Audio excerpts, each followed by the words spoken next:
Liability में कैसे behave कर रहा है ये पहले एसेट के प्रिंसिपल को समझने के बाद समझेंगे, ताकि टैक्स बेस ऑफ एसेट क्या होता है इसको समझते हैं पहले, इसके बाद टैक्स बेस ऑफ लायबिलिटी समझेंगे जो कि थोड़ा सा अलग है टैक्स बेस ऑफ एसेट से। मान लीजिए हमारे पास एक एसेट है जिसकी कीमत 1 लाख रुपए है और 5 साल की उसकी यूजफुल लाइफ है। हम नॉर्मली डेप्रिसिएशन चार्ज कर रहे हैं 20,000 पर ईयर का। टैक्स अथॉरिटीज़ ने एक्सीलरेटेड डेप्रिसिएशन अलाउ किया है। वो कहते हैं कि आप चाहो तो पहले 2 साल में ही डेप्रिसिएशन चार्ज कर लो। तो हम लिखते हैं अपना कैरिंग अमाउंट पहले दिन, ईयर 0 में लिखूंगा कि पहला दिन है जिस दिन हमने एसेट खरीदा, उस दिन हमारी बुक्स में 1 लाख का एसेट रिकॉर्डेड है।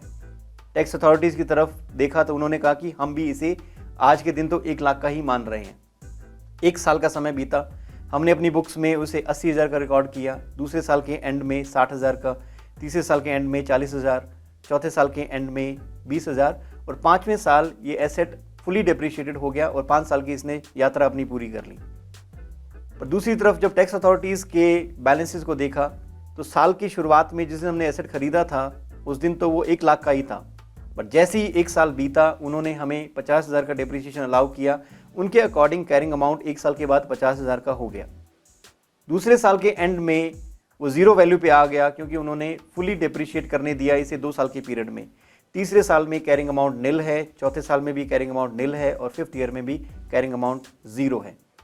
तो अगर हम इसे कंपेयर करते हैं 1 साल के बाद तो मेरा 80,000 का कैरिंग अमाउंट का एसेट कंपेयर होगा टैक्स बेस ऑफ एसेट से जो कि 50,000 का है। इन दोनों का डिफरेंस होगा 30,000। इस 30,000 पे मैं टैक्स रेट लगाता हूँ 30% का, तो डायरेक्टली मुझे पता चल जाएगा कि DTL मेरा 9,000 है। जैसे ही दूसरा साल खत्म होता है मेरा कैरिंग अमाउंट है 60,000। टैक्स बेस की तरफ देखा तो वहाँ दिखाई दिया कि वहाँ पे फुली डेप्रिशिएट हो गया है और उनके हिसाब से टैक्स बेस 0 हो गया है क्योंकि वो 2 साल में फुली डेप्रिशिएट हो गया। तो जब कंपेयर किया 60,000 को 0 से तो 60,000 का अमाउंट कहीं ज़्यादा है टैक्स बेस ऑफ एसेट से। 60,000 के डिफरेंस पे जब टैक्स रेट लगाया 30% का तो हमें मिला 18,000 का DTL। अगर आपको P&L अप्रोच याद हो तो पहले साल में हमने 9,000 का DTL क्रिएट किया था, अगले साल फिर सेम डेप्रिसिएशन अलाउंस हमें मिला 50,000 का, तो हमारा DTL अगले साल भी 9,000 से बढ़ के 18,000 पे हो गया था। बैलेंस शीट अप्रोच में ये हमें डायरेक्टली पता चल जाता है कि पहले साल 9,000 का DTL है, दूसरे साल जब 60,000 को 0 से कंपेयर किया, 60,000 के डिफरेंस पे जब 30,000 का रेट लगाया तो हमें 18,000 डायरेक्टली DTL पता लग गया। ये फ़र्क है P&L और बैलेंस शीट अप्रोच में। अब तीसरे साल क्या हुआ? तीसरे साल मेरा कैरिंग अमाउंट है 40,000, टैक्स बेस ऑफ एसेट निल है। अब 40,000 के डिफरेंस पे 30% का रेट लगाएंगे तो हमें मिलेगा 12,000 का DTL। अब आप देखेंगे कि पहले साल DTL बना 9,000, दूसरे साल DTL बना 18,000 और तीसरे साल एकदम से कम हो गया, ये 12,000 पे आ गया। बहुत बार लोग कंफ्यूज हो जाते हैं कि जब ऐसा होता है तो कहीं हमारा डेफर्ड टैक्स एसेट तो नहीं क्रिएट हो रहा। इसको बहुत ध्यान से समझना है कि यहाँ पे डेफर्ड टैक्स एसेट क्रिएट नहीं हुआ है, यहाँ पे डेफर्ड टैक्स एसेट क्रिएट नहीं हुआ है, यहाँ पे रिवर्सल ऑफ DTL होना शुरू हुआ है। हमने जो बिल्डअप किया था DTL पहले 2 साल में 9,000 प्लस 9,000 18,000 के लेवल पे पहुँचने के बाद हम अब रिवर्स करने लगे हैं, ये 6,000 से रिवर्स हुआ। अगर आपको P&L अप्रोच याद हो तो तीसरे साल में एकदम से उन्होंने 6,000 का टैक्स ज़्यादा मांगना शुरू कर दिया था। पहले हमारा टैक्स एक्सपेंस था 54,000, वो डिमांड कर रहे थे 45,000, तो हमने DTL क्रिएट किया था 9,000 का। दूसरे साल भी उन्होंने वैसा ही किया, हमने टैक्स एक्सपेंस रिकॉर्ड किया 54,000, उन्होंने फिर डिमांड किया 45,000। हमने दूसरे साल फिर 9,000 का DTL में बैलेंस अपडेट किया, हमारा बैलेंस वहाँ पे DTL में 18,000 का हो गया। तीसरे साल में अगर आपने देखा होगा हमारा टैक्स एक्सपेंस फिर वहीं रहा 54,000, पर एकदम से टैक्स अथॉरिटीज़ हमसे 60,000 का टैक्स मांगने लगे। क्या हम तैयार थे? हाँ, हम बिल्कुल तैयार थे क्योंकि हमारे यहाँ DTL क्रिएटेड था 18,000 का।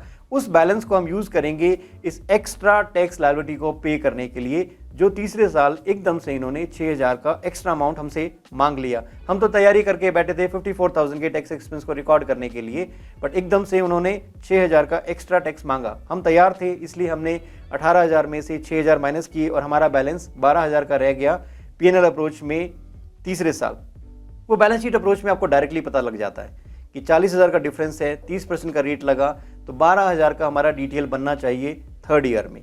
4th ईयर पे पहुंचे, अब हमारा कैरिंग अमाउंट 20,000 है, कैरिंग अमाउंट 20,000 है और टैक्स बेस ऑफ एसेट देखा तो वो नील है।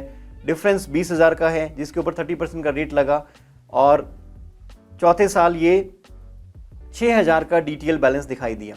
अब ये 12,000 से 6,000 फिर कम हो गया।